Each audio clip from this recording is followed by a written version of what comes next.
పరిశుద్ధుడా, మహోన్నతుడా, సర్వకృపానిధి యొగు గొప్ప దేవా, నీ కొందనాలు. ఇదిగో నా తండ్రి, ఈ యొక్క మధ్యాహ్న కాల వేళ నా తండ్రి నీ పాద సన్నిధిలో చేరి నీ నామాన్ని ఘనపరచడానికి మాకు ఇచ్చిన ఈ భాగ్యాన్ని బట్టి వేలాది వందనాలు, కృతజ్ఞతలు చెల్లిస్తూ, ఇదిగో నా ప్రభా, వాకైన తండ్రి మీరే మాతో మాట్లాడి ఆత్మ నడిపింపును అనుగ్రహించండి అయా. నా తండ్రి నీ సన్నిధిని మాకు తోడుగా ఉంచి ఆటంకపరిచే ప్రతి దురాత్మ క్రియలు బంధించండి నాయన. అయా, వినుచున్న బిడ్డల హృదయములో నా తండ్రి, అయా నా తండ్రి పరిపూర్ణమైన నా తండ్రి నాయన అవగాహన కలుగుటకు సహాయము దయచి వాక్యానుసారముగా జీవించే కృప దయచేసి అయా నా తండ్రి నిలబడిన నీ దాసురాల్ని, కూడి ఉన్న నా తండ్రి నీ బిడ్డలను ప్రతి ఒక్కరిని నీ వశపరుచుకొని నీ పరిశుద్ధాత్మ ప్రేరణతో మాత్రమే నా ప్రభా ఇదిగో నా తండ్రి మాతో మాట్లాడి మీరే మహిమ పొందమని మా ప్రభువును మీ ప్రియకుమారుడైన యేసుక్రీస్తు వారి పరిశుద్ధ నామమున ప్రార్థించి వేడుకుంటున్నాను తండ్రి, ఆమేన్. అందరం కూర్చుందామమ్మా.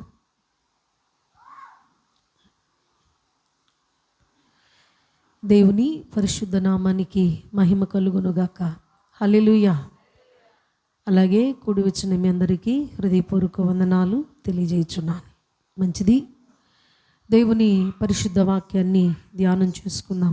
చూడండి, యోహాను రాసిన 3వ పత్రిక 1వ అధ్యాయము 1 నుంచి కొన్ని వచనాలు చదువుకుందాం. పెద్దనైన నేను సత్యమును బట్టి ప్రేమించుచు ప్రియుడైన గాయునకు శుభమని చెప్పి వ్రాయినది, ప్రియుడా, నీ ఆత్మ వర్ధిల్లుచున్న ప్రకారము నీవు అన్ని విషయములలో వర్ధిల్లుచు సౌఖ్యముగాను ఉండవలెనని ప్రార్థించుచున్నాను. చాలమ్మా. పరిశుద్ధాత్మ దేవుడు ఈ వాక్కుతో మనందరితో మాట్లాడునుగాక. హల్లెలూయా. ఇక్కడ లేఖనంలో మనము చదువుకున్న వాక్యాన్ని ఒకసారి పరిశీలన చేసుకుంటే, అపోస్తుడైన యోహాను గారు ఈ యొక్క మరి గాయి అనే ఈ వ్యక్తి గురించి ప్రోత్సహిస్తూ ఒక మంచి ప్రశంసిస్తూ రాసిన లేఖ. ఎవరికి రాశాడు అనంటే గాయి అనే వ్యక్తికి ఈ యొక్క లేఖను రాశాడు. ఎందుకు రాయవలసి వచ్చింది? అసలు ఈ గాయి అంటే ఎవరు అనంటే, చిన్న ఆసియాకు చెందిన ఒక సంఘానికి చెందిన ఒక విశ్వాసి.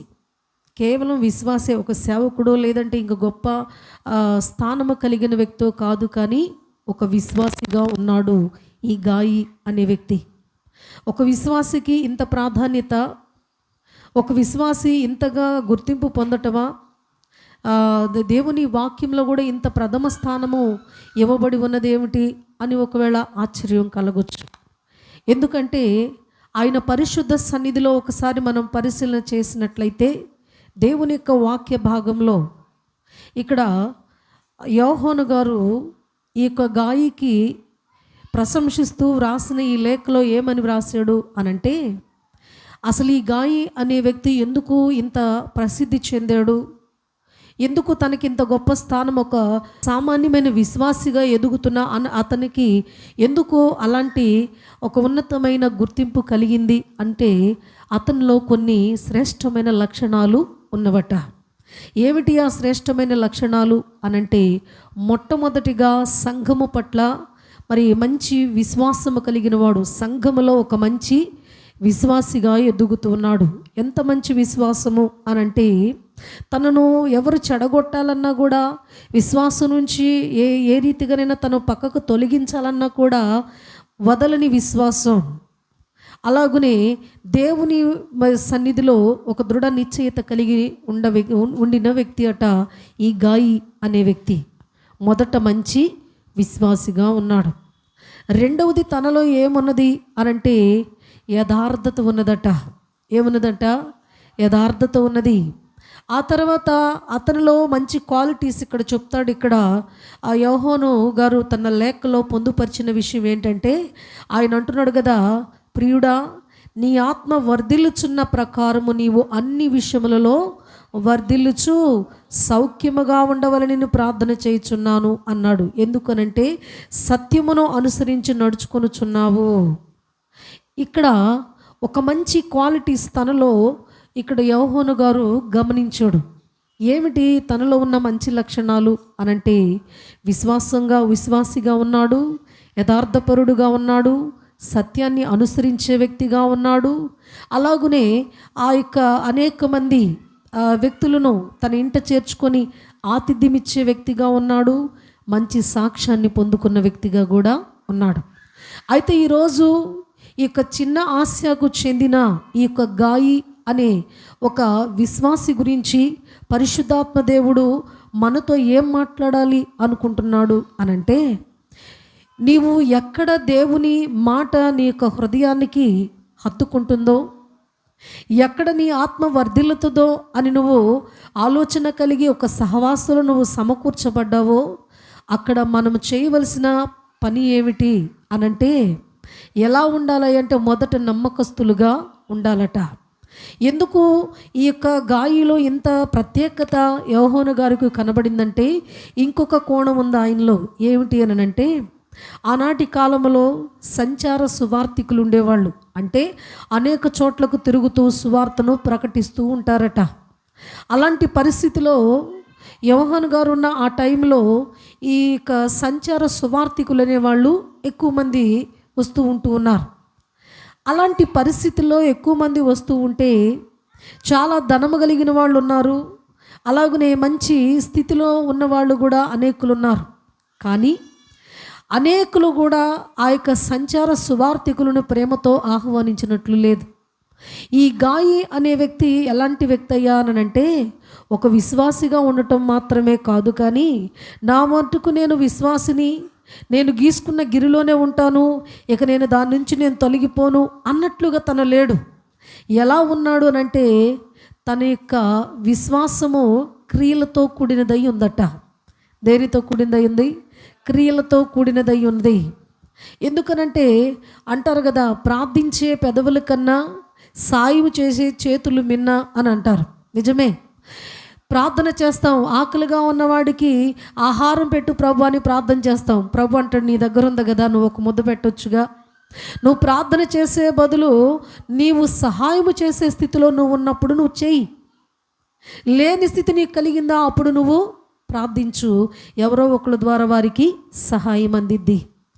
ఏమి చెప్పాలనుకుంటున్నాడు దేవుడు ఈ యొక్క వ్యక్తిని మనకు మాదిరిగా ఉంచి అనంటే, ఈ గాయి అనే వ్యక్తట, ఆ యొక్క వ్యక్తి ఎలాంటి పని చేస్తూ ఉన్నాడయ్యా అంటే, సంచార సువార్థికులను తన ఇంట చేర్చుకొని, తన కనబడిన ఆ యొక్క సువార్థికులను తన ఇంట చేర్చుకొని వాళ్ళకు ఆతిథ్యం ఇచ్చి, వాళ్ళు ఈ పరిచర్య చేస్తున్నారు కాబట్టి ఆర్థికంగా వారిని ప్రోత్సహించి, వారిని అనునిత్యము తన కంటికి కనబడిన ప్రతి ఒక్కరిని కూడా ఆయన ప్రేమించే వ్యక్తిగా కనబడ్డాడు.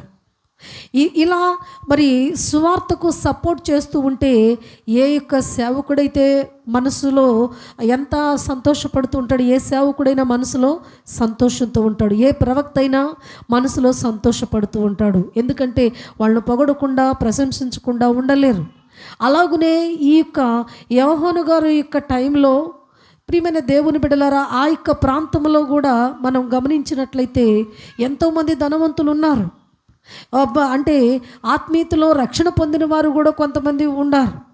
కానీ అంతమంది పేర్లు రాయకుండా ప్రత్యేకంగా ఈ గాయి అనే ఒక సామాన్యమైన ఒక విశ్వాసి గురించి ఎందుకు రాయబడి ఉన్నది అనంటే, అతడు ఒక మంచి ఎలాంటి వ్యక్తి అంటే, సహవాసములో ఒక విశ్వాసిగా ఉన్న అతను నేర్చుకున్న విధానం ఏమిటి అనంటే, అతడు తన యొక్క మరి విశ్వాసం ఎలా మార్చుకున్నాడయ్యా అనంటే, క్రియలతో కూడినదై ఉండాలి అన్నాడు. ఎందుకంటే అపోస్తుల కార్యంలో మరి 10 మొదటి నుంచి మనం చూస్తే అక్కడ కొర్నేలి కనపడతాడు. ఈ కొర్నేలి ఉండేది ఎక్కడంటే, ఇటలీలో పటాలం అనబడిన స్థలంలో ఈయన మరి కాపురం ఉన్న వ్యక్తిగా మనకు కనబడుతున్నాడు. అయితే ఈ కొర్నేలి అనే వ్యక్తి ఒక పోలీస్ ఆఫీసర్. ఈ పోలీస్ ఆఫీసర్ అంటే, పోలీస్ క్యాడర్ అంటేనే కొంచెం కఠినమైన వ్యవహారం కలిగి ఉండాలి. ఎందుకంటే వారు దొంగలను పట్టుకునే విషయంలో కావచ్చు, కొన్ని పరిస్థితులు డీల్ చేయాలనంటే సాత్వికంగా మరి అలాగే దయాహృదయం కలిగి ఉంటే ఎవరు కూడా దొంగలు మాట వినరు. తప్పు చేసిన వారి దగ్గర నుంచి ఆ యొక్క నిజం రాబట్టాలంటే వారు ఎలా వ్యవహరించాలంట? చాలా కఠినమైన వైఖరి కలిగి ఉండాలి. అయితే ఇక్కడ ఈ కొర్నేలి అనే వ్యక్తి పేరుకేమో ఆ వ్యక్తి ఎలా ఉన్నాడు అంటే ఒక మంచి పోలీస్ ఆఫీసర్గా ఉన్నాడు. అయితే తన డ్యూటీ చేసుకుంటూ అతను ఎలా వ్యవహరించాడో తెలియదు, కానీ అలాంటి వ్యక్తి దేవుని దగ్గరకు రావటం అంటే చాలా అరుదు. అయితే తన యొక్క ఉద్యోగ బాధ్యతలు ఒక పక్క చేసుకుంటూనే ఒక మంచి భక్తి సాధన తను మొదలుపెట్టుకున్నాడు. ఎలాంటి భక్తి సాధన అంటే తను డ్యూటీ నుంచి దిగిన తర్వాత కాస్త మంచిగా స్నానం చేసుకుని కొంచెం భోజనం చేసి మధ్యాహ్న కాల టైము విశ్రాంతి తీసుకునే ఆ టైంలో ఆయన డైలీ ఏం చేస్తున్నాడు అంటే పగలు 3 గంటల వేళ మోకాళ్ళతో ఆయన కూడుకుంటున్నాడు. ఆయన ఒక్కడేనా అంటే తన ఫ్యామిలీని కూర్చోబెట్టుకుంటున్నాడు. ఫ్యామిలీ ఒక్కటేనా అంటే ఫ్యామిలీ కాదు, ఇరుగు పొరుగు వారు కూడా వస్తూ ఉన్నారు. ఇరుగు పొరుగురు వాళ్ళు వచ్చినప్పుడు ప్రార్థనలో వాళ్ళు అవసరతలు చెప్తారు కదా. ఆయనేం పోలీస్ ఆఫీసరు, చక్కగా ప్రార్థన చేస్తున్నాడు. విడివాళ్ళు వచ్చి అంటున్నారు, అయ్యా మాకు పలానా సమస్య ఉంది, మమ్మల్ని మా ప్రార్థనలో జ్ఞాపకం చేసుకుంటే ఆయన ప్రార్థన చేస్తున్నాడు, వాళ్ళకి హెల్ప్ చేస్తున్నాడు, ప్రార్థన చేస్తున్నాడు, సహాయం చేస్తున్నాడు. వాళ్ళు ఏం చేస్తున్నారు? ఈరోజు మేము పలానా వ్యక్తి ద్వారా పొందుకున్నాము అని ఎవరు చెప్పుకోకుండా పంచుకోకుండా ఉండరు కదా. మేలు జరిగినప్పుడు పంచుకోకుండా ఉండరు. అలాంటి పరిస్థితిలో ఆయన దగ్గరికి ఒక్కొక్కరుగా కొంతమంది చేరుతూ ఉన్నారు. అది చిన్న సహవాసలా మారిపోయింది. అయితే ఆయన ఏం చేస్తున్నాడంటే ఆయన తనకున్న ఆ యొక్క శాలరీల నుంచే తను చేసిన పని ఏంటంటే తన ఫ్యామిలీని చూసుకుంటూ ఒక పక్క భక్తి సాధన చేస్తూ తన దగ్గరకు వచ్చిన వారికి ప్రార్థన చేస్తున్నాడు, తర్వాత సహాయపడుతున్నాడు. అందుకని ధర్మకార్యాలు చేస్తున్నాడు, సత్క్రియలు చేస్తున్నాడు.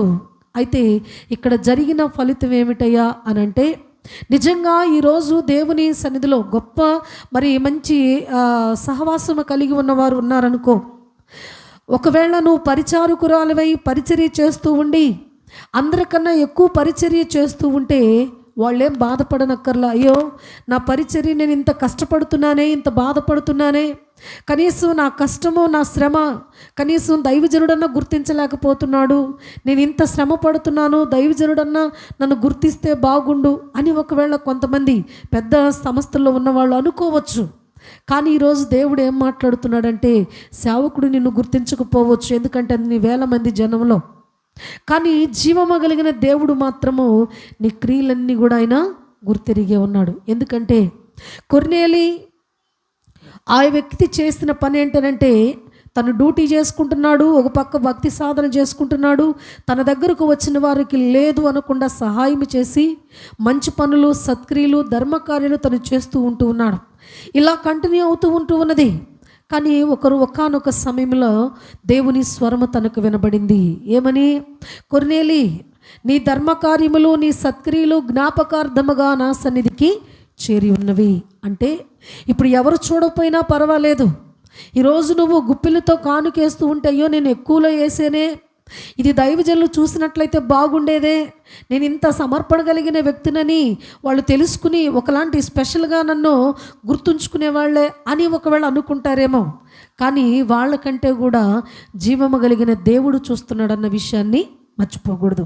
మనం ఏ పని చేసినా, మందిరంలో కావచ్చు, సేవకులు కావచ్చు, సమాజంలో కావచ్చు, పేదలకు కావచ్చు, నీవు ఏ పని చేయపూనుకున్నా ఆ పని నీవు ఇతరులు చూడాలని కాదు, కానీ వారు గుర్తించాలని కాదు, కానీ జీవమగలిగిన దేవుడు చూస్తున్నాడన్న విషయాన్ని మాత్రము మర్చిపోకూడదు. ఆయన చూస్తున్నాడు కాబట్టి కొర్నేలిని చూసి అంటున్నాడు కదా, కొర్నేలి, నీ సత్క్రియలు, నీ ధర్మకార్యములు జ్ఞాపకార్థముగా నా యొద్దకు చేరి ఉన్నవి. అంటే మనము చేసిన గొప్ప కార్యాలట వాటిని ఎప్పటికప్పుడు రాసుకుంటూ ఉంటాడంట. ఎందుకని?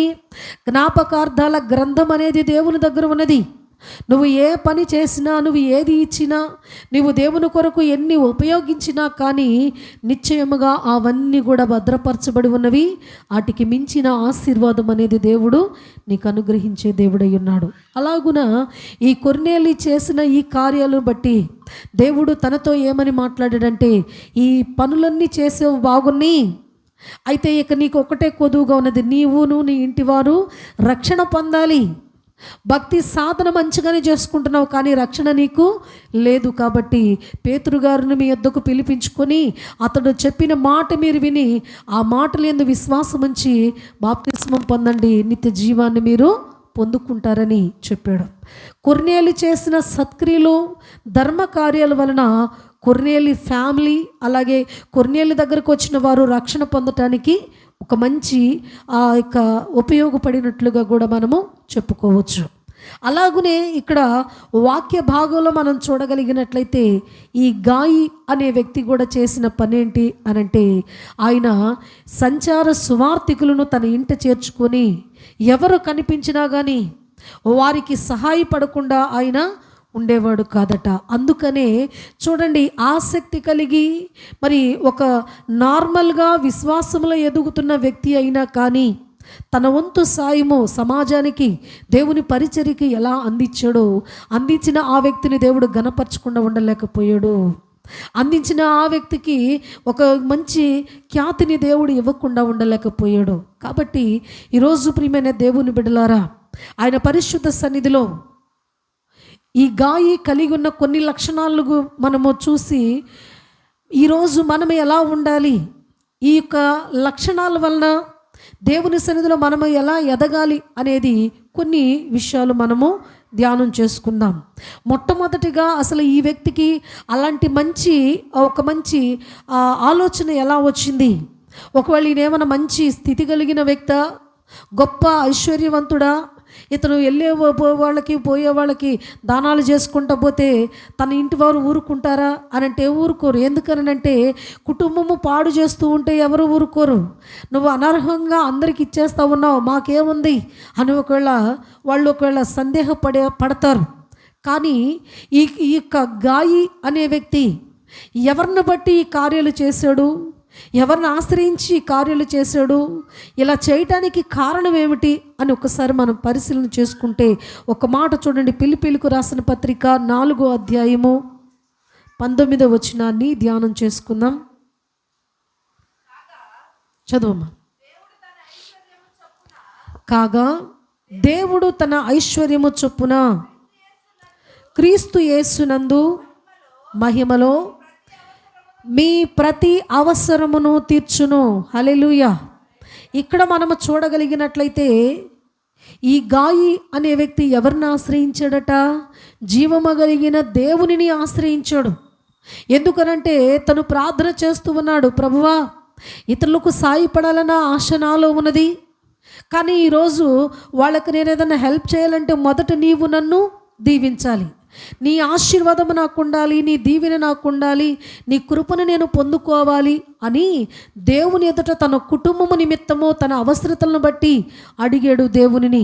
ఎందుకనంటే క్రీస్తు యేసునందు మీ ప్రతి అవసరత తీర్చబడును అని నువ్వు మాట్లాడేవు. కాబట్టి ఈరోజు నేను సహాయపడుతున్నాను ప్రభా, అనేకులకు మాదిరికరమైన జీవితాన్ని నేను కలిగి ఉన్నాను, అయితే నీ దీవెన కావాలి, నీ ఐశ్వర్యము నాకు కావాలి, నీ ఆశీర్వాదము నాకు కావాలి అని అడుగుతున్నాడు. అడిగి ఉన్నాడు కాబట్టి ఆ వ్యక్తి అలాంటి గొప్ప కార్యాలు చేయటానికి వీలు పడింది. ఆశ అందరికీ ఉంటుంది, హెల్ప్ చేయాలి, దేవుని కొరకు ఏదైనా వాడబడాలి అనని. దేవుని కొరకు వాడబడాలి అని అంటే ముందు నీవు ఆత్మీయతలో స్థిరముగా ఉండాలి, పరిశుద్ధతలో స్థిరముగా ఉండాలి. అయితే ఈ గాయి ఎవరి మీద ఆధారపడ్డాడు ఈ కార్యాలు చేయటానికి? ఈ గాయి అనే వ్యక్తి తన సొంత నిర్ణయంతో చేశాడా, సొంత ఆలోచనతో చేశాడా అంటే అది కాదు. కానీ ఎలా దేవునిని దగ్గరకు వచ్చాడో కొన్ని మాటలు మనం చూడగలిగినట్లయితే ఇక్కడ చూడండి, మత్తయి సువార్త 6వ అధ్యాయము 10వ వచనంలో ఒక మాట ఉంది, చదవండి.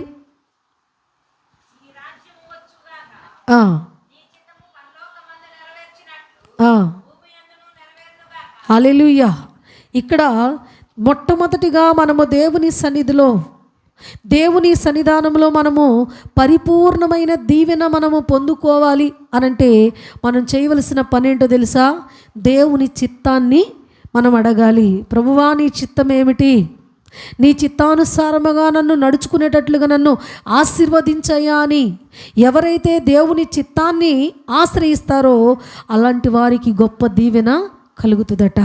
ఆ తర్వాత ఉన్నది దేవుని వాక్యంలో రోమాపత్రిక 8వ అధ్యాయము 14వ వచనంలో ఒక మాట ఉంది, చూద్దాం. చూడండి. ఆ, ఆ, ఆ. చాలమ్మా, ఇక్కడ పరిశుద్ధాత్మ దేవుని కంట మనము విధేయులమై ఉండాలట. పరిశుద్ధాత్మ దేవునికి విధేయులమై ఉన్నప్పుడు ఆ దేవుని ఆత్మ మనల్ని కుమారత్వములోకి, అలాగే పరిశుద్ధాత్మ పూర్ణులుగా చేయడానికి వీలు పడుతుంది అనేది ఇక్కడ పరిశుద్ధాత్మ దేవుడు తెలియపరుస్తున్నాడు. అంటే గాయి ఇంతమంది వ్యక్తులకి సహాయపడ్డాడు అనంటే మొదట తన యొక్క కుటుంబము గురించి జీవము కలిగిన దేవునిని అడిగినప్పుడు తను పొందుకోవాలంటే ఏటిని అతను చాలా జాగ్రత్తగా గ్రహించాడు అనంటే, ఒకటి దేవుని చిత్తాన్ని కనుగొన్నాడు, రెండవది పరిశుద్ధాత్మ దేవునికి ఆ యొక్క వ్యక్తి సరెండర్ అయిపోయాడు, మూడవదిగా మనం చూడగలిగినట్లయితే ఇక్కడ ఒక మాట ఉంది. రోమాపత్రిక 12వ అధ్యాయము 1వ వచనం నుంచి కొన్ని మాటలు చూద్దాం. చూడండి. కాబట్టి సహోదరులారా, దేవునికి అనుకూలమైన సజీవ యాగముగా మీ శరీరములను ఆయనకు సమర్పించుకొనుడి. చాలమ్మా, ఇక్కడ మనం చూడగలిగినట్లయితే ఈ గాయి ఇంత గొప్ప కార్యాలు చేయటానికి మరొక కారణం ఏంటంటే, తన యొక్క శరీరమునంట సజీవ యాగముగా దేవునికి సమర్పించుకొనబడి ఉన్నాడు. అందుకనే అంటే లోక మర్యాదలకు, లోకానుసారతకు తను తావివ్వకుండా తన యొక్క శరీరమును సజీవ యాగముగా సమర్పించుకొని లోకానికి వేరే బ్రతికాడు. కాబట్టి దేవుని కార్యాల పట్ల ఆసక్తి అనేది తనకు పెరిగినట్లుగా మనకు కనబడుతుంది. మరొక సందర్భం మనం చూస్తే యాకోబు రాసిన పత్రిక 1వ అధ్యాయము 21వ వచనాన్ని చదువుకుందాం. చూడండి, చదువమ్మా.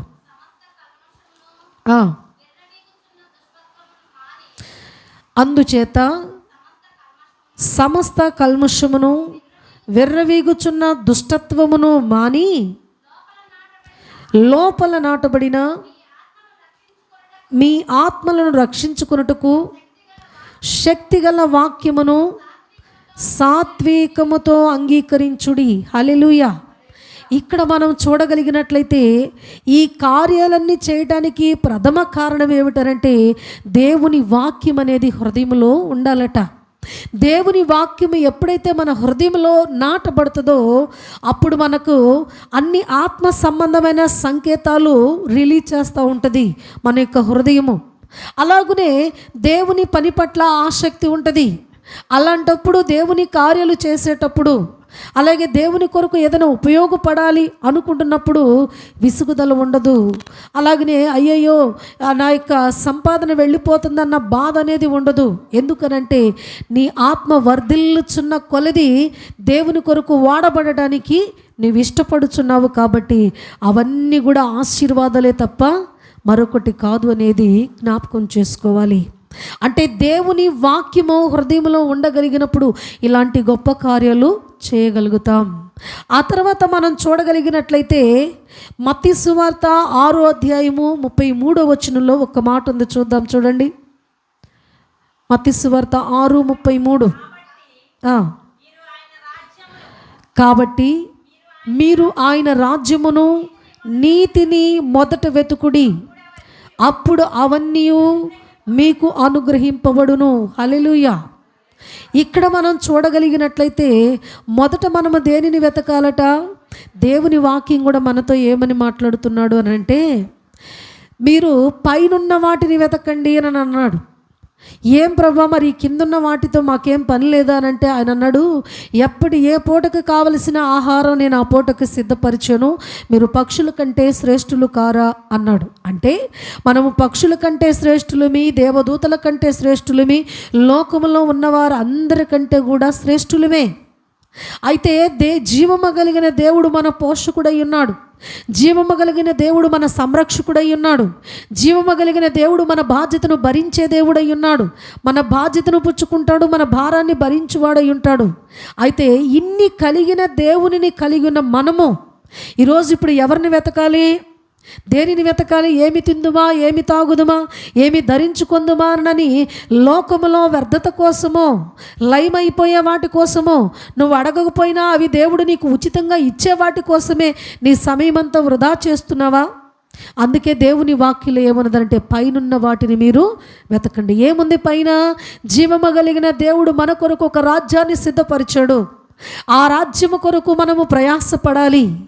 ఆ రాజ్యము కొరకు మనం సిద్ధపడుతూ ఉంటే, పైకి ఎక్కాలని మనం అనుకుంటే లాగేవాడు దుష్టుడు కిందున్నాడు.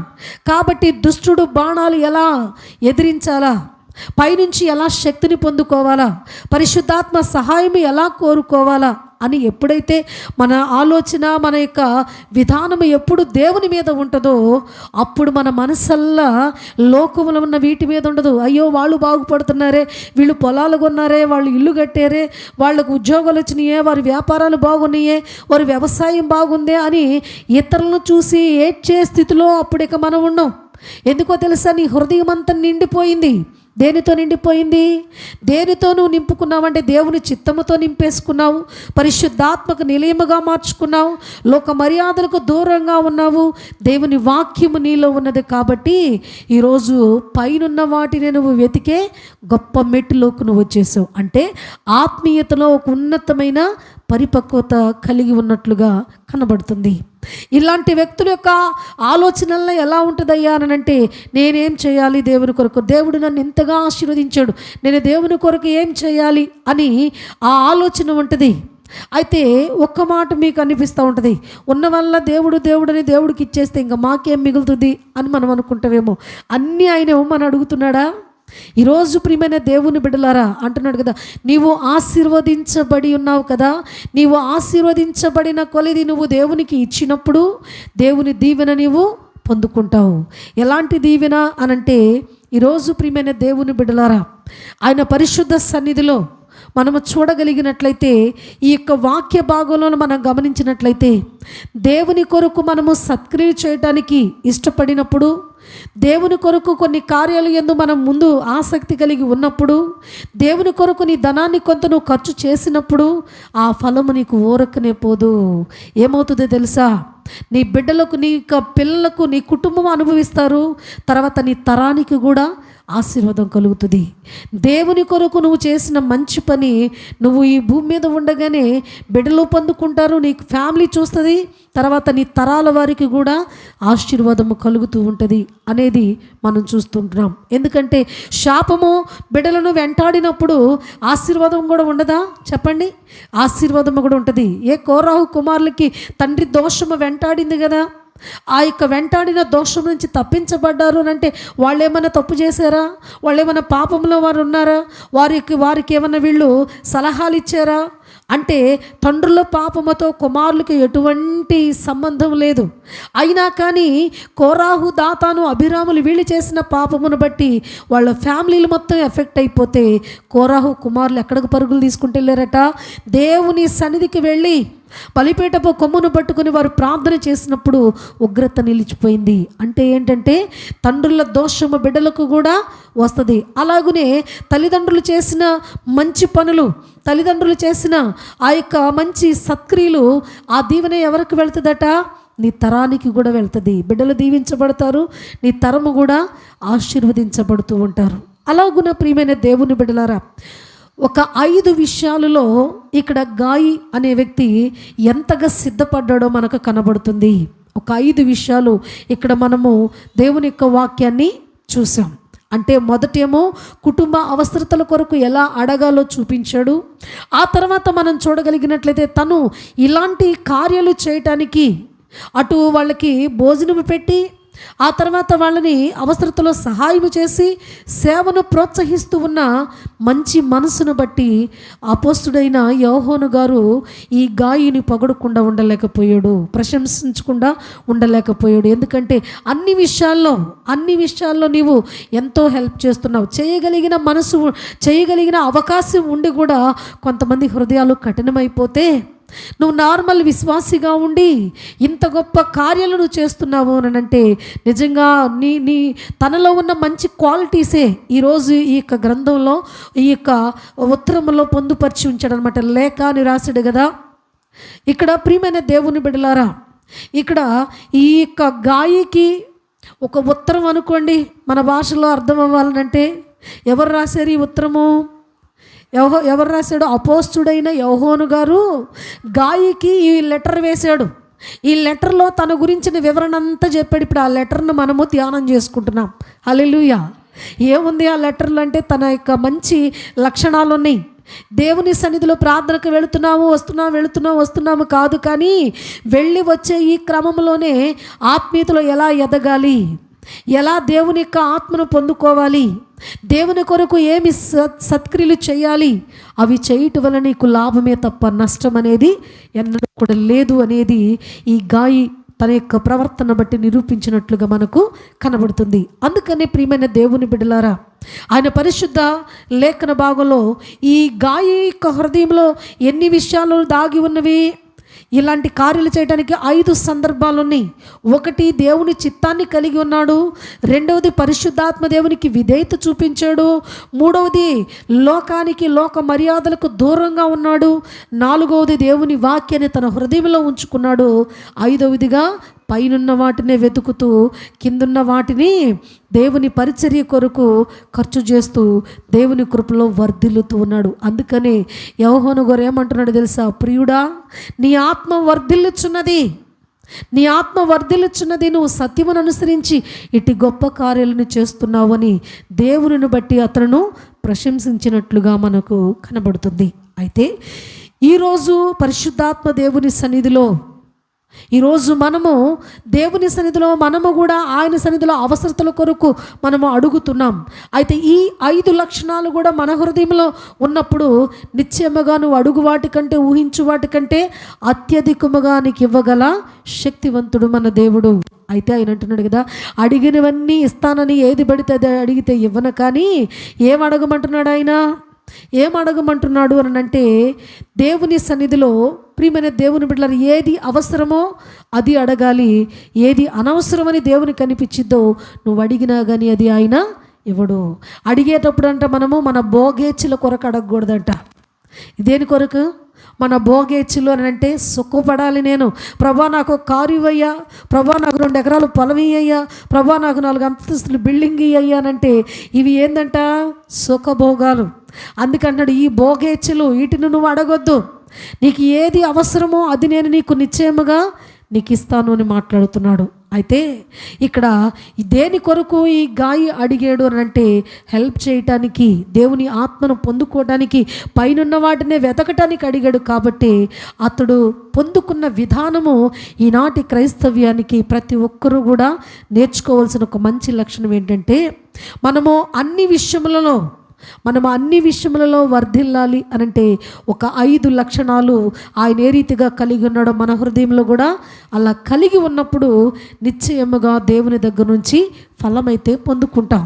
అయితే ఇలా కుటుంబపరమైన ఈ యొక్క గొప్ప కార్యాలు దేవుని సన్నిధిలో మనం పొందుకున్నాం. అయితే దేవునిని సంతోషపెట్టే విధముగా కూడా మనము జీవించాలంట. మన భక్తి జీవితంలో మనను బట్టి దేవుడు సంతోషిస్తున్నాడా? ఎవరికి వారు ప్రశ్న వేసుకోవాలి.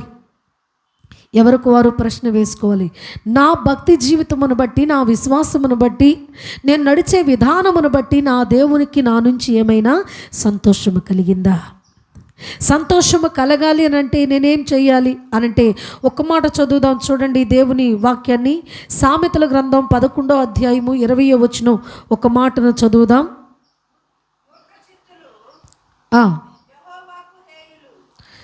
మూర్ఖ చిత్తులు యెహోవాకు హేయులు, యథార్థముగా ప్రవర్తించువారు.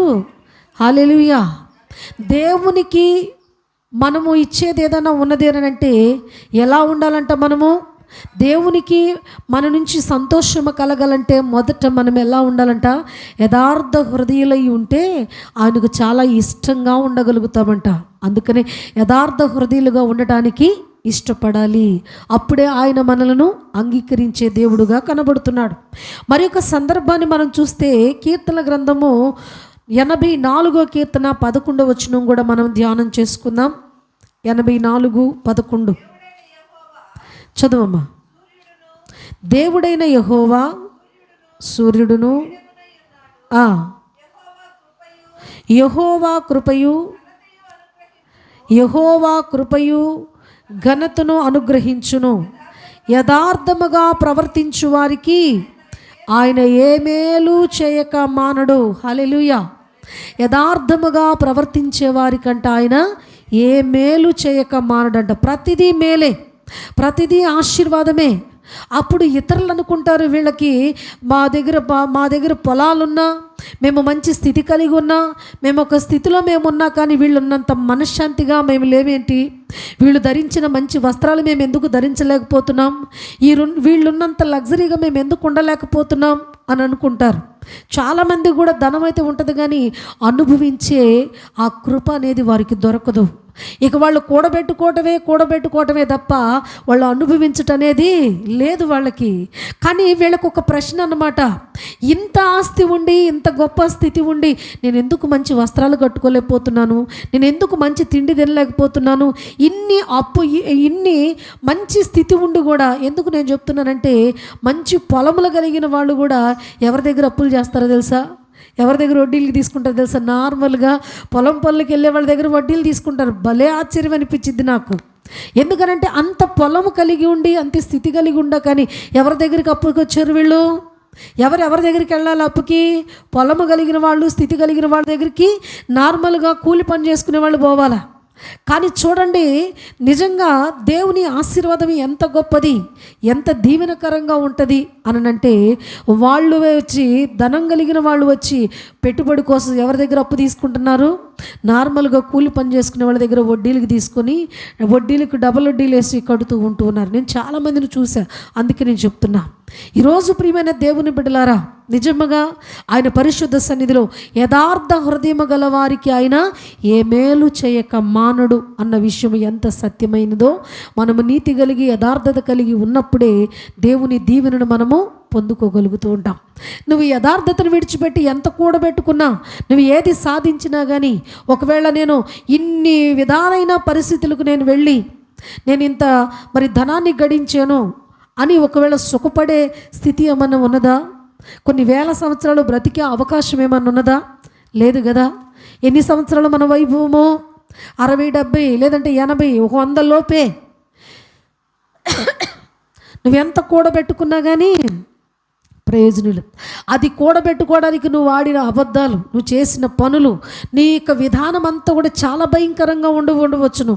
అయితే దానివల్ల నీకేమైనా దీవెన కలిగిందా? దానివల్ల నీకేమైనా మేలు కలిగిందనంటే అది శూన్యం. కానీ దేవుని సన్నిధానంలో యథార్థముగా ఉండి నీతిని అనుసరించి జీవించగలిగినప్పుడు నిజంగా దేవుని కృపలో దేవుని యొక్క సన్నిధిని మనము పొందుకోగలుగుతూ ఉంటాం. ఎందుకంటే నిజంగా డబ్బులు వస్తూ ఉన్నాయి అంటే ఎవరు కూడా ఎంతటోళ్ళకైనా కానీ మనసుకు ఇష్టత కలుగుతూ ఉంటుంది. నేను ఎందుకు చెప్తున్నానంటే, మా పెద్ద యంకుడు ఒక మాట చెప్పాడు. ఏంటనంటే, ఆయన ఒక కాంట్రాక్ట్ వచ్చినప్పుడు తన దగ్గర ఉన్న పెద్దలు అడిగారట, ఏమనంటే, మనకి ఇది చాలా పెద్ద కాంట్రాక్టు, నువ్వు గనక మాకు హెల్ప్ చేస్తే నీకు 80 లక్షలు ఇస్తామని అన్నారంట. ఆయన అన్నాడంట, నాకు 80 పైసలు కూడా నాకు వద్దు, నేను మాత్రం సంతకం పెట్టను అని అన్నాడంట. ఆశ్చర్యం కలిగింది. పెద్దోళ్ళ చేత చెప్పించినా కానీ ఒకటే మాట్లాడాడంట, నేను చేయను ఈ పని. ఎందుకంటే తనున్న క్యాడర్లో తను ఒక్కసారి నీతి అన్నది ఒక పక్కన పెట్టేస్తే చాలా లగ్జరీ జీవితం కలిగి జీవించవచ్చు. కానీ ఒక్కటే మాట్లాడాడు, ఏమన్నా తెలుసా అమ్మా, ఈరోజు వాళ్ళు నాకు 80 లక్షలు, ఒక్క కాంట్రాక్ట్కే నాకు 80 లక్షలు ఇస్తానని అన్నారు. అలాంటివి నేను చేయాలి, కానీ నేను నేను సంపాదించవచ్చు. కానీ దేవుడు చూస్తూ ఉన్నాడు కదా, ఇది మోసం కదా, మోసంతో నేను సంపాదించుకున్న ఇది మాత్రం నాకు నిలవదు, అది నా పిల్లలకు శాపంగా మారిద్దని నేను అలాంటి పనికి నేను పూనుకోలేదు. బెదిరించారు, ఎన్ని విధాలుగా నన్ను ఇబ్బంది పెట్టి ట్రాన్స్ఫర్ చేస్తామని నన్ను అన్నారు. నాకు ట్రాన్స్ఫర్ చేసినా నాకు బాధ లేదు, నేను మాత్రము సంతకం చేయను. ఎందుకు తెలుసా, ఈయనకే 80 లక్షలు ఇస్తున్నారంటే వాళ్ళకి కోట్లలో ఆ యొక్క కాంట్రాక్ట్ ఉంది. కానీ అంత పరిస్థితిలో కూడా చేతికి ధనం వచ్చి తనకు తీసుకోమన్నా కూడా ఎందుకు తీసుకోలేదంటే, దేవుడు చూస్తున్నాడు, నా తరానికి నేను చేసిన తప్పు నాకు శాపంగా మారుతుంది అని మాట్లాడాడు. చాలా నచ్చింది నాకు ఆ మాట. నిజమే కదా, ధనం ఉంటే ఎవరైనా, ఎందుకంటే 20 రూపాయల కోసం హత్య చేసాడు ఒక అతను ఈ రైల్వే స్టేషన్లో. ఎందుకంటే ధనము అంత అవసరం. కానీ 80 లక్షలు ఆ వ్యక్తి దగ్గరికి వచ్చినా కానీ పొర్రపాటును కూడా నేను సంతకం పెట్టను, నేను తీసుకొనివ్వను, మీరు కూడా ఇంకా మీకు లాంటి వాళ్ళు ఎవరైనా దొరికితే చూసుకోండి, ఈ పనికి మాత్రం నేను ససేమర చేయనని కరాఖండిగా చెప్పేశాడట. హల్లెలూయా.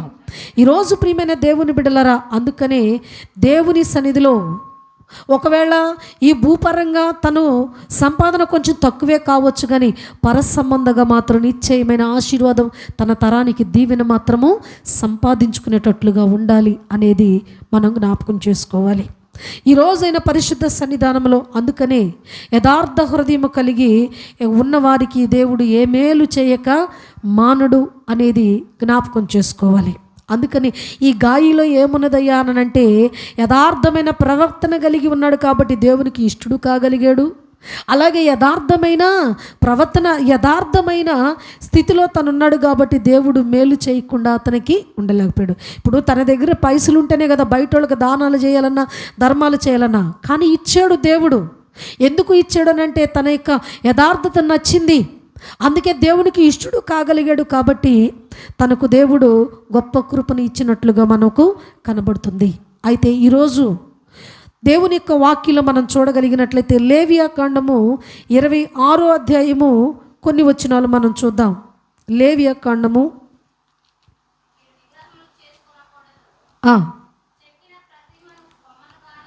చెక్కిన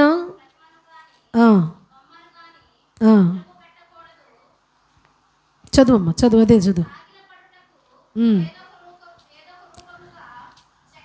ఇక్కడ మాట్లాడుతున్నాడు కదా, మీరు విగ్రహములను చేసుకునకూడదు, చెక్కిన ప్రతిమను కానీ బొమ్మను కానీ నిలువ పెట్టకూడదు, మీరు సాగిల పడుటకు ఏదో ఒక రూపముగా చెక్కబడిన రాతిని మీ దేశంలో నిలుపకూడదు. నేను మీ దేవుడనైన యెహోవాను, నేను నియమించిన విశ్రాంతి దినమును మీరు ఆచరించవలెను, నా పరిశుద్ధ మందిరమును సన్మానింపవలెను. ఇక్కడ అంటున్నాడు కదా దేవుని యొక్క వాక్యం, మీరు నా కట్టడలను బట్టి నడుచుకొని నా ఆజ్ఞలను అనుసరించి వాటిని అనుసరించి ప్రవర్తించిన ఎడల మీ వర్షాకాలంలో మీకు వర్షం ఇచ్చెదను, మీ భూమి పంటనిచ్చును, మీ పొలములో చెట్లు ఫలించును, మీ ద్రాక్ష పండ్లు కాలము వరకు మీ నూరు సాగించును, మీరు తృప్తిగా భుజించి మీ దేశంలో నిర్భయముగా నివసించెదరు, ఆ దేశంలో నేను మీకు క్షేమము కలుగజేసేదను. చాలా ఇక్కడ ఇవన్నీ కూడా దీవెనలు కనబడుతున్నాయి. ఎవరితో మాట్లాడుతున్నాడు? దేవుడైన యెహోవా ఇశ్రాయేలు ప్రజలతో మాట్లాడుతున్నాడు. ఏమని అనంటే ఆయన అంటున్నాడు కదా, యథార్థ హృదయులు ఆయనకు కావాలి. అయితే ఆయన మాట్లాడుతున్నాడు ఏంటంటే, మీరు మొట్టమొదటిగా నాకు హేయమైనవి విగ్రహాల జోలికి మీరు వెళ్ళొద్దు. అయితే వెళ్ళకుండా నేను మీకు కొన్ని కట్టడలు విధులు నేను మీకు ఇస్తున్నాను కాబట్టి వాటిని గనక మీరు అనుసరించి నడిచినట్లయితే మీ వర్షాకాలంలో వర్షం వస్తుంది, మీ యొక్క చెట్లు ఫలిస్తాయి, మీకన్నీ సమృద్ధి కలుగుతుంది, మీరు మీ దేశంలో ఉన్నప్పుడు మీకు క్షేమమే తప్ప వేరే ఒకటి క్షామం అనేది, కరువు అనేది మీకు రాదు అని చెప్పి మరలా ఏమని మాట్లాడుతున్నాడు అని అంటే, శత్రు భయం అనేది లేదు. మీరు 5గురు అయితే 100 మందిని తరుముతారు, ఆ శక్తిని నేను ఇస్తానన్నాడు. మీరు 100 మంది అయితే మీరు ఇంకా ఎక్కువ సంఖ్యలో మీరు శత్రువుల్ని జయిస్తారు అని ఇక్కడ మాట్లాడతాడు. అంటే ఈరోజు మనము అనావృష్టి కలిగి పంటలు సరిగా పండక సరైన విధానంలో మనము ఎందుకు పరిపూర్ణమైన దేవుని దీవెన పొందలేకపోతున్నాము అనంటే, దేవుడు చేయొద్దన్న పనులన్నీ చేసి సృష్టికర్త అయిన దేవుని మరిచి సృష్టిని పూజించి దేవునికి మరి విరుద్ధమైన కార్యాలు చేయటం వలన మరి అనేకమైన శ్రమలు అనుభవిస్తూ అనేక ఉగ్రతలను మనము మరి అనుభవిస్తూ అనేక విధములుగా శ్రమలకు మనము గురి అవుతూ ఉంటున్నాం. అయితే ప్రియమైన దేవుని బిడ్డలారా, ఆయన పరిశుద్ధ లేఖన భాగంలో అందుకనే ఆయన వాక్య భాగంలో మనం చూడగలిగినట్లయితే దేవుని మాట ఎవరైతే శ్రద్ధగా విన్నారో, ఆనాడు ఇశ్రాయేలులకు దేవుడు ఏమని వాగ్దానం చేశాడంటే, పాలు తేనెలు ప్రవహించే దేశంలో నేను మిమ్మలను ప్రవేశపెడతాను అన్నాడు. అయితే నమ్మని వారందరూ కూడా అరణ్యంలోనే రాలిపోయారు. కానీ వాళ్ళ శేషం ముందు చూసారా పిల్లలు, వాళ్ళు నమ్ముటను బట్టి వారు స్వతంత్రించుకున్నారట. అలాగునే ఈరోజు ఆయన పరిశుద్ధ సన్నిధిలో యథార్థత గలవారు కావాలి. దేవునికి భక్తి జీవితం చేస్తున్నామంటే కాదు, కానీ దేవుడు హృదయాలను లక్ష్య పెట్టువాడు. మనుషులైతే పై రూపాన్నే లక్ష్య పెడతారు, కానీ దేవుడు హృదయాంతరంగాలను లక్ష్య పెడతాడట. లక్ష్య పెట్టినప్పుడు నీ హృదయాన్ని ఆయన చూసినప్పుడు ఎలా కనబడాలి? యథార్థ హృదయముగా కనబడాలి. యథార్థ హృదయులు ఆయనకి ఇష్టలు. యథార్థ హృదయము గల వారికి ఏ మేలు చేయక ఆయన మానడు. కాబట్టి ఇలా యథార్థ హృదయము కలిగి దేవుని మాటకు లోబడినట్లయితే, ఆయన ఆజ్ఞలు మనం విన్నప్పుడు, ఆయన చిత్తానుసారంగా మనం ప్రవర్తించినప్పుడు దేవుని ఆశీర్వాదాన్ని, దేవుని దీవెనలను మనము పొందుకోగలుగుతామనేది మనకు కనబడుతుంది. అలాగే ప్రియమైన దేవుని బిడ్డలారా, మరి యొక్క విషయాన్ని ఇక్కడ మనం చూద్దాం. గాయి గారిలో ఉన్న మరొక లక్షణం మనం చూడగలిగినట్లయితే, ఇక్కడ చూడండి, దేవుని యొక్క వాక్యాన్ని మనం పరిశీలన చేస్తే రోమాపత్రిక 12వ అధ్యాయము 13వ వచనాన్ని చూద్దాం. ఆసక్తి విషయంలో మాన్యులు కాక ఆత్మయందు తీవ్రత గలవారై ప్రభువుని సేవించుడి. హల్లెలూయా. ఇక్కడ దేవుని వాక్యంలో మనం చూడగలిగినట్లయితే, ఆత్మీయతలో మనం ఎలా ఉండాలట, దేవుని సన్నిధిలో మనము ఏ రీతిగా ఉండాలి అని అంటే మరొక విషయాన్ని కూడా మనం చూద్దాం. చూడండి, మార్కు సువార్త 9వ అధ్యాయము 41వ వచనం కూడా ఒక మాట చదువుదాం. 9:41. నా పేరిట మీకు గిన్నెడి నీళ్లు త్రాగనిచ్చువాడు తనకు రావలసిన ఫలమును పోగొట్టు కొననివాడని మీతో నిశ్చయముగా చెప్పుచున్నాను. హల్లెలూయా. ఇక్కడ దేవుని వాక్యలో మనం చూడగలిగినట్లయితే, ప్రియమైన దేవుని బిడ్డలారా, ఈ గాయి అనే వ్యక్తిని ఎందుకు ఇంత ప్రశంసించాడు అనంటే, తనలో ఉన్న ఇంకొక మంచి క్వాలిటీ ఏమిటయ్యా అనంటే, ఏ విధముగానైనా సరే వాళ్ళకి హెల్ప్ చేయాలి అనే విధానము కలిగిన వాడు. అయితే తను ఏ రీతిగా మరి సంచార సువార్థికుల్ని ఇంట చేర్చుకుని ఆతిథ్యం ఇచ్చాడో, ఇప్పుడు తనను బట్టి దేవుడు మనకేం నేర్పించాలి అనుకుంటున్నాడు అనంటే, ఇప్పుడు మనమున్న టైము చాలా డేంజరు. ఎందుకనంటే చాలా దుర్మార్గులయ్యి దేవుని ముసుగులో వస్తున్న దొంగలు కూడా ఉన్నారు. ఎవరిని పడితే వారిని మనం చేర్చుకోకూడదు. కానీ కొన్ని రోజులు ఒక వ్యక్తులను గమనించాలి. వాళ్ళు మంచివారై యథార్థపరులై వారి సాక్ష్యం బాగుండి వారి సహవాసం బాగుండి పర్వాలేదు వీళ్ళని నమ్మొచ్చు అంటేనే మనము ఎవరినైనా లోపలికి రానివ్వాలి. ఎందుకంటే మన భక్తి తెలివితో కూడినదై ఉండాలి, కానీ తెలివి తక్కువతో కూడినదై ఉండకూడదట. అంటే ఈరోజు ఆయన పరిశుద్ధ సన్నిధిలో, దేవుని సన్నిధానంలో దైవజనులు కావచ్చు, ఆ సహవాసము కావచ్చు, నువ్వు ఇంటికి ఆహ్వానించినప్పుడు నీకు దగ్గర పెట్టే మంచి భోజన పదార్థాలు నీకు లేకపోవచ్చు, కానీ దేవుడు ఏమని మాట్లాడుతున్నాడంటే, ఆతిథ్యం మాత్రం పొరపాటును కూడా నీవు మర్చిపోవద్దు. ఎందుకనే తెలుసా? ఎందుకంటే ఆతిథ్యానికి తగిన ఫలము అంత శ్రేష్టమైనది అన్నాడు. ఏంటి భోజనము పెట్టినా లేదంటే నీళ్ళు ఇచ్చినా అంత ఫలము అనుభవిస్తారా? ఎవరైనా ఉన్నారా అలాగా? ఆ రీతిగా పొందుకున్న వాళ్ళు అనంటే వాక్య భాగంలోనే చదవనక్కర్లే, చెప్తా వినండి. ఒక గనురాలైన ఒక ఆమె ఉన్నది, ఆమెకు బిడ్డలు లేరు. అయితే ఈరోజు ప్రియమైన దేవుని బిడ్డలని ఎలీషా అనే ఒక దైవజనుడును ఆమె గమనించింది.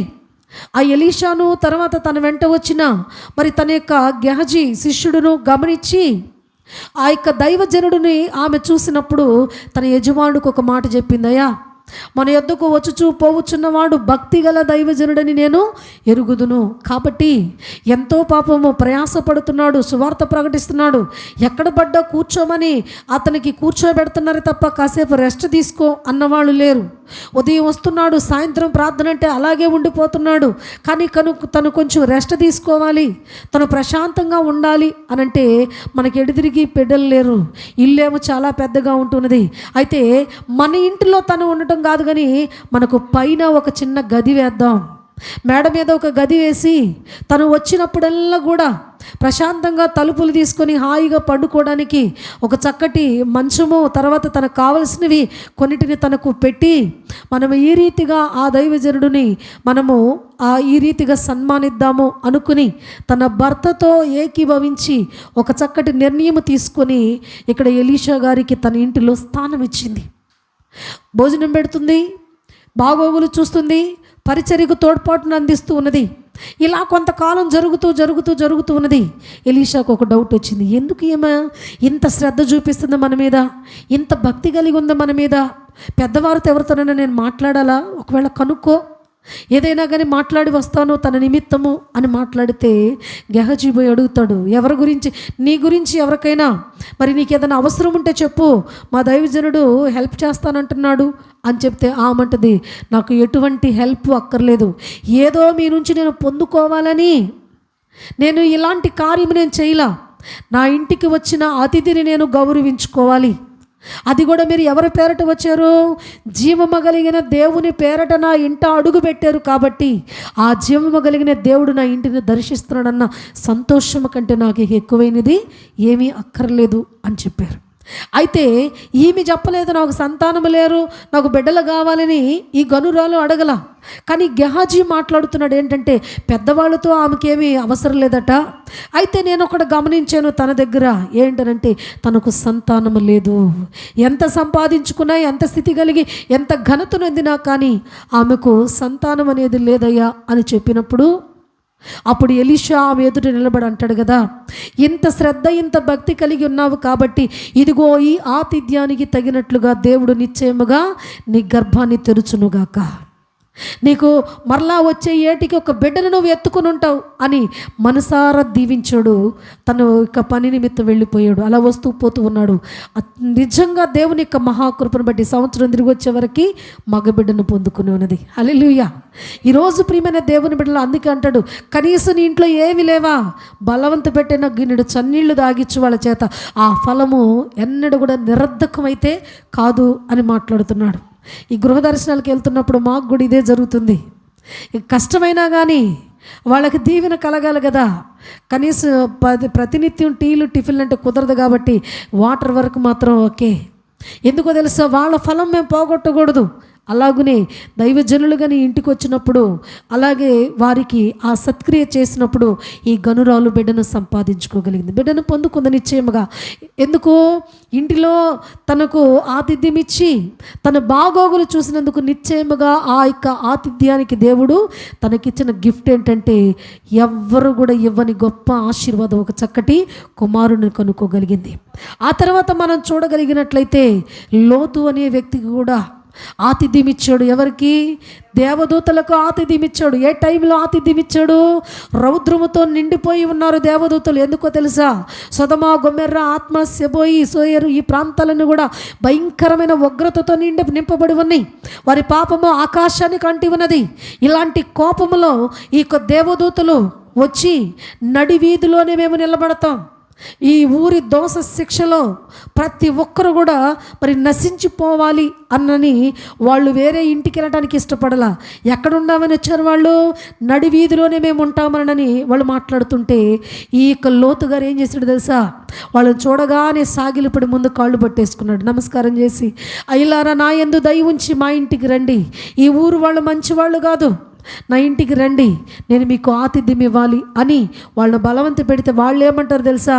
ఎవరింటికి వెళ్ళటానికి మేము రాలేదు, మేము అతిథి మర్యాదలు తీసుకోవడానికి రాలేదు, ఈ నడి వీధిలోనే ఈ రాత్రి గడిపి ఈ ఊరి యొక్క శిక్షను మరి మేము కళ్ళారా చూడాలి అన్నట్లుగా వారు అక్కడ మాట్లాడుతున్నప్పుడు వారిని బ్రతిమాలుకొని ఇంటికి తీసుకుని వెళ్ళి వారికి ఆతిథ్యం చేస్తూ ఉన్నాడు.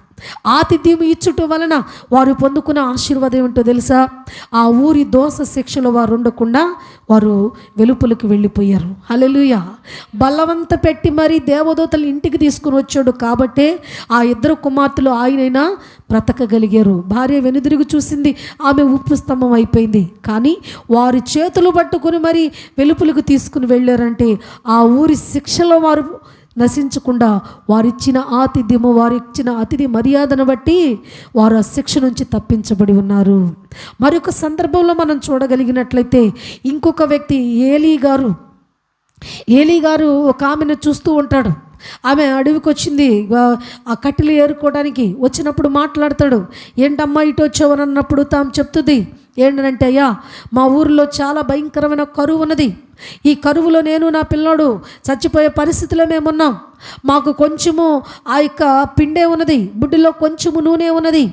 ఆ యొక్క అప్పము చేసుకోవడానికి కట్టెలు లేవు, అందుకనే ఏరుకోవడానికి ఇలా వచ్చానయ్యా. ఈ కట్టెలు తీసుకుని వెళ్ళి రొట్టె చేసుకొని మేము తిని, ఆ రొట్టె తిన్న తర్వాత ఆ యొక్క రొట్టె ఎంతవరకు మా ప్రాణాన్ని కాపాడుతుందో అంతవరకు మేము బ్రతికి ఆ యొక్క కరువులో చచ్చిపోదాం అనుకుంటున్నాం. ఇంతకన్నా మాకు దిక్కు లేదయ్యా. ఊరంతా కూడా భయంకరమైన కరువుతో వేదన పడుతున్నాం, ఇది మా పరిస్థితి అని అంటే, అప్పుడు ఏలీ గారు ఏమంటాడు తెలుసా? పోయి అప్పము చేసుకొని మొదటి అప్పము నాకు తీసుకురా అంటాడు. మొదటి అప్పము నాకు తీసుకురానంటే ఎంత బాధ వేసి ఉంటుందో. కానీ 2 అప్పాలు అయ్యి ఉంటాయి. అందుకని మొదటి అప్పము తీసుకొని ఆమె చెప్పింది, ఉన్నది ఉన్నట్లుగా చెప్పినా కానీ ఆ దైవజనుడు ఏమని మాట్లాడంటే, మొదటిది నా దగ్గరికి తీసుకునిరా అన్నాడు. ఆమె ఆయన మాటను యందు విశ్వాసం ఉంచి ఆ మొదటి అప్పము తీసుకుని వెళ్ళి ఆ ఉన్న అప్పం పిల్లోడికి పెట్టి, అయ్యో నా దగ్గర ఏమి లేదని తీరా ఆ యొక్క ఆ పిండిని చూద్దామని ఆ యొక్క పాత్ర కడుగుదామని తీసినప్పుడు ఎంత క్వాంటిటీలో పిండి ఉన్నదో మొదట కలిపేటప్పుడు సేమ్ అంతే ఉంది. బుడ్డు చూస్తే బుడ్డులో నూనె ఉన్నది. ఇది ఎక్కడ ఆశ్చర్యం? ఒక్క అప్పమే కదా నేను తీసుకుని వెళ్ళింది, మరలా మేము అప్పాలు చేసుకోవడానికి పిండి వచ్చేసింది, నూనె వచ్చేసింది, కట్టెలు ఉన్నాయి. ఎంతవరకు అయ్యానంటే, నేను నా బిడ్డ తిని చచ్చిపోదాం అనుకున్న వాళ్ళకి ఆతిథ్యం ద్వారా ఏలీ గారిని కూడా కొన్నాళ్ళు ఆమె పోషించింది. హల్లెలూయా. దేవుని గొప్ప కార్యాలు, ఆతిథ్యం అంటే సామాన్య విషయం కాదు, పరిచర్య అంటే సామాన్య విషయం కాదు. దేవుడు గొప్ప ఫలం అనేది దాచి ఉంచుతాడు అనేది మర్చిపోకూడదు. ఎందుకు ఈ మాట నేను చెప్తున్నానంటే, ఒకానొక సందర్భంలో ఒక 10 మంది దైవజనులు పిలిచాడు. ఒక స్థితి కలిగిన ఒక వ్యక్తి, ఒక టీచర్ గారు పిలిచాడు. పిలిచి చక్కగా ఆ రోజు గృహప్రవేశం జరిగింది. మంచిగా పాస్టర్ గారులు అందరూ మనసారా దీవించారు. రోజు 10 గంటలకు మొదలైతే వీళ్ళ వాక్యాలు చెప్పి చెప్పి చెప్పి వాళ్ళ గురించి ప్రార్థనలు చేసి చేసి ఎంత టైం అయిందయ్యా అంటే 1:30 అయింది.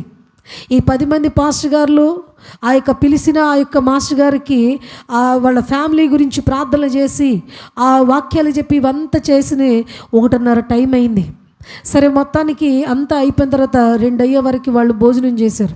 ఇప్పుడు భోజనం చేసి వాళ్ళు ఇక వెళ్ళాలి కదా. పనివాడు దేనికి పాత్రుడు? జీతానికి పాత్రుడు. ఇప్పుడు పిలిచేవు కానుక ఇవ్వాలి కదా. ఈ వ్యక్తి ఏం చేశాడయ్యానంటే, పాస్టర్ గారు మీరు కూర్చోండి ఆ 10 మంది పాస్టర్లను ఆపేశాడు. 10 మంది పాస్టర్లను ఆపేసేసాడు. ఇక ఆయన కనపట్టల్లా. వీళ్ళు చూశారు ఆ రోజు శనివారం, మరి ప్రార్థనలు పెట్టుకోవాలి, వారి సిద్ధపాటు ఉండాలి, నైట్ ప్రార్థన జరగాలి, తర్వాత తెల్లవారి ప్రార్థనకి రెడీ అవ్వాలి అని ఈ 10 మంది పాపం దూర ప్రాంతాల నుంచి వచ్చిన వాళ్ళు కూడా కొంతమంది ఉన్నారు. అయ్యో ఎందుకని, సరే మేము వెళ్ళిపోదాము అని అనుకుంటే ఒక సహోదరు వచ్చిందంట. అయ్యా మీరు వెళ్ళొద్దు, ఉండండి, నేనన్నా వెళ్ళి వస్తాను. ఎందుకంటే గంట టైం అయిపోయింది. వీళ్ళని కూర్చోమన్నాడు. 2-2:30 కల్లా అయిపోయింది. వాళ్ళని ఎంతసేపు కూర్చోబెట్టాడు అంటే 3 గంటల దాకా అక్కడే కూర్చోబెట్టేసుకున్నాడు. 3 గంటల దాకా అక్కడే కూర్చోబెట్టేసుకుంటే ఇక వీళ్ళకు కూర్చున్న వాళ్ళకి విసుగొచ్చేసి ఇక ఎటోళ్ళటి వెళ్ళబోతుంటే ఒక సహోదరు వచ్చింది. తను ఏం చేస్తున్నాడో చూసి వస్తాను ఉండండి అయ్యా అని అంటే, అప్పటికి ఆయన ఏం చేస్తున్నాడో తెలుసా? మనవరాలతో మనవడితో ఆడుకుంటున్నాడట లోపల. ఎంతమందిని కూర్చోబెట్టాడు? 10 మందిని భిక్షగాళ్ళల్లే కూర్చోబెట్టేశాడు. ఎందుకు? నువ్వు వేసేదానికోసం వాళ్ళు కాసుకుని కూర్చోవాలి. చూడండి ఎంత పొగరం. ఈరోజు ప్రియమైన దేవుని బిడ్డలను ఎవరు వెయిట్ చేపిస్తున్నా? జీవము కలిగిన దేవుడు వాళ్ళకి ఇవ్వాలంటే ఇవ్వడా? దేవుడు నిశ్చయముగా ఇస్తాడు, నిశ్చయముగా ఇస్తాడు. ఎందుకు ఇవ్వలేదు అని అంటే, దేవుని సన్నిధిలో దేవుడు అన్నాడు కదా, యాజకులకు మాత్రము ఏమి స్వాస్థ్య భాగం అన్నాడు. యాజకులకు స్వాస్థ్యం లేదు. ఎందుకంటే నా మీదే ఆధారపడి బ్రతకాలి వాళ్ళు.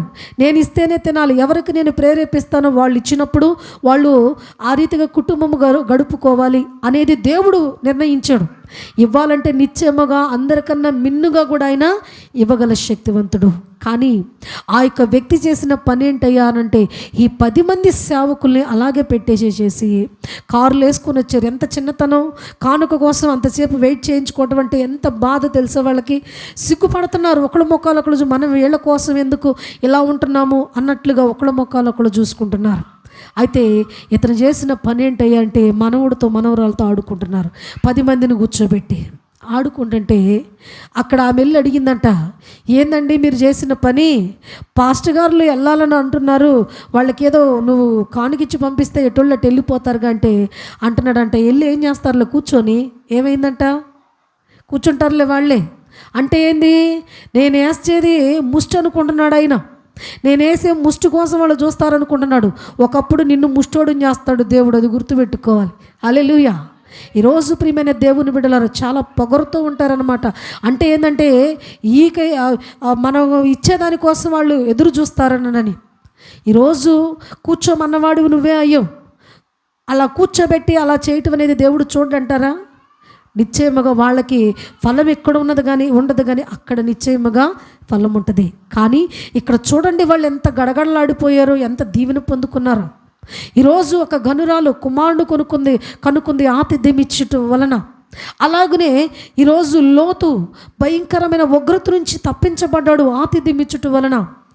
ఏలియాకు ఆతిథ్యం ఇచ్చటం వలన ఒక విధవరాలు ఆమె కరువు కాలమంతా కూడా పోషించబడింది. అలాగే ఎవ్వరు కూడా నిర్లక్ష్యము చేయకూడదు. దైవజనులైనా కానీ ఏ విషయంలోనైనా కానీ వెయిట్ చేపించేమో అనంటే ప్రతిదీ కూడా ఆయన చూస్తూ ఉంటున్నాడు. ఈరోజు ప్రియమైన దేవుని బిడ్డలారా, అందుకనే ఇక్కడ గాయిలో దేవుడు చూసిన విషయం ఏంటయ్యానంటే తన హృదయము దేవుని పని కొరకు పరితపించే హృదయాన్ని చూశాడు, ఆతృత కలిగిన హృదయాన్ని చూశాడు. అందుకనే వెయిట్ చేయించకుండా ఎవరైతే కనపడ్డాడో వారిని తెచ్చి తన ఇంట చేర్చుకొని అలాంటి గొప్ప సత్క్రియలు చేయటం ద్వారా గొప్ప కృపను ఆయన పొందుకున్నాడు. ఆఖరిగా ఒక్క మాట చూద్దాం. యోహాను రాసిన 3వ పత్రికలో 1వ అధ్యాయము ఈ 3వ వచనంలో ఒక మాట ఉంది. ఆ కింద వచనాల్లో ఏమని రాయబడి ఉన్నదంటే గాయి గురించి యోహాను గారు ఏం మాట్లాడాడంటే మంచి సాక్ష్యాన్ని పొందుకున్నావు అని మాట్లాడాడు. అంటే ఈరోజు సత్యముతో నువ్వు ప్రవర్తించి మంచి సాక్ష్యాన్ని కూడా నువ్వు కలిగి ఉన్నావు అని మాట్లాడాడు. ఈరోజు ప్రతి విశ్వాసికి కూడా సాక్ష్యం అనేది చాలా అవసరమై అయి ఉన్నది. ఎందుకనంటే దేవుడు ఒక దినమున మనల్ని ప్రశంసించాలంటే నీలో సాక్ష్యం అనేది నువ్వు కోల్పోకూడదు. ఎవరిని దేవుడు చక్కగా ప్రశంసించాడు అనంటే మోషే గురించి దేవుడు ఏమని సాక్ష్యం ఇచ్చాడు? మోషే నా ఇల్లంతటిలో నమ్మకస్తుడు అని దేవుడే సాక్ష్యం ఇచ్చాడు. ఆ తర్వాత మనము చూడగలిగినట్లయితే దావీదు గురించి దేవుడు సాక్ష్యం ఇచ్చాడు. ఏమిటంటే దావీదు నా హృదయానుసారుడు అని సాక్ష్యం ఇచ్చాడు. ఆ తర్వాత హేబేలు గురించి కూడా దేవుడు ఏమని సాక్ష్యం ఇస్తున్నాడంటే ఇతడు ఎలాంటి వాడయ్యానంటే నీతిమంతుడు అని దేవుడు మాట్లాడుతున్నాడు హేబేలు గురించి. ఆ తర్వాత మనము చూడగలిగినట్లయితే ఇక్కడ ప్రియమైన దేవుని బిడలారా, ఇలా వీళ్ళందరి గురించి యోబు గురించి సాక్ష్యం ఇచ్చాడు. ఏమని? యోబు యథార్థ హృదయుడు అనని. ఒక మోషేను కావచ్చు, ఆ తర్వాత దావీదు గారిని కావచ్చు, ఒక హేబేలు గారిని కావచ్చు, యోబును కావచ్చు, వీళ్ళందరూ కూడా దేవుని దగ్గర మంచి సాక్ష్యాన్ని పొందుకున్నారు. మరి దేవుడు నీ గురించి సాక్ష్యం చెప్పాలంటే నీ సాక్ష్యం ఎలా ఉంది? ఈరోజు ప్రియమైన దేవుని బిడలారా, అందుకనే దేవుని పరిశుద్ధ లేఖన భాగంలో మనము ధ్యానం చేసుకున్న వాక్య భాగంలో మనం చూడగలిగినట్లయితే ఎందుకు ప్రశంసించవలసి వచ్చింది యోహాను గారు ఈ గాయి అనే వ్యక్తిని?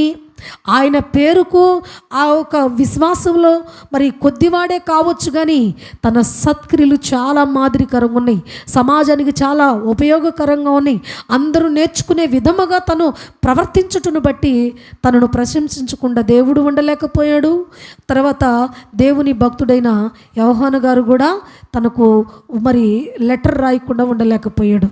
ఈరోజు ప్రియమైన దేవుని బిడ్డలారా, అందుకనే దేవుని వాక్యంలో మనం చూడగలిగినట్లయితే ఆయనలో ఎన్ని లక్షణాలు మనం చూసామో అనంటే ఈరోజు ఆయన పరిశుద్ధ వాక్య భాగంలో 5 లక్షణాలు మనం చూసాం. ఇలాంటి కార్యాలన్నీ చేయటానికి 5 లక్షణాలు ఈ గాయి అనే వ్యక్తి పొందుకున్నాడు. అయితే ఈ 5 లక్షణాలు పొందుకున్న ఇతను కూడా మరికొన్ని విషయాల్లో ఒక మంచి మాదిరిని చూపించాడు. ఏమిటి మాదిరి అనంటే యథార్థ హృదయముతో ఉంటే దేవుడు ఏ మేలు చేయక మానడు అన్న సత్యాన్ని ఆయన బట్టి తెలియపరిచాడు. ఆ తర్వాత మనం చూడగలిగినట్లయితే ఆయన అంటున్నాడు కదా, అనేకులకు ఏం చేయాలంట? ఆతిథ్యం ఇవ్వచ్చుట మరిచిపోవద్దు. తన యొక్క జీవితంలో యథార్థ హృదయం అన్నది, అతిథి ప్రియుడై ఉన్నాడు, మంచి సాక్ష్యాన్ని సంపాదించుకున్నాడు. ఈ గాయిలో ఉన్న 5 పరిశుద్ధమైన దేవుని యొక్క వాక్యము యొక్క లక్షణాలు మన హృదయంలో భద్రపరుచుకొని, ఈ 3 లక్షణాలు యథార్థ హృదయము, అతిథి ప్రియత్వము, మంచి సాక్ష్యాన్ని ఎప్పుడైతే మనము కలిగి ఉంటామో ఈ భూమి మీద మనము కూడా మన ఆత్మ వర్ధిల్లుతూ ఉంటుంది. ఇహమందును పరమందును దేవుని ఆశీర్వాదం సొంతం చేసుకున్న వాళ్ళం కాగలుగుతాం. కాబట్టి దేవుడు మనకిచ్చిన ఈ జీవితంలో, ఈ విశ్వాసయాత్రలో ఒక సేవకుడు తన యొక్క పరిచర్యలు నమ్మకంగా ఉండాలి.